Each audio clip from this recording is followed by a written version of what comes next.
Welcome back to another technical video. Today I'll be going through your questions, answering them and hopefully finding that solution that you're looking for.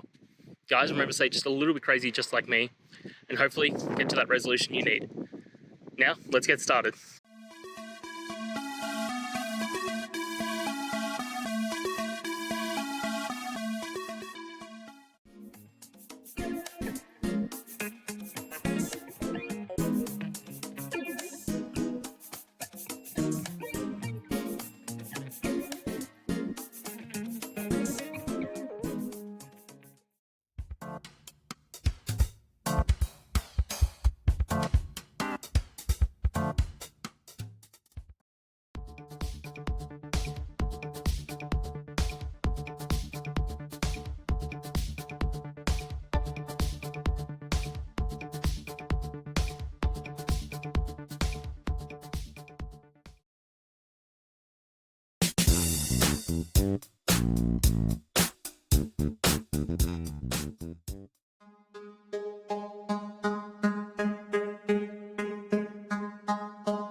And that's it, guys.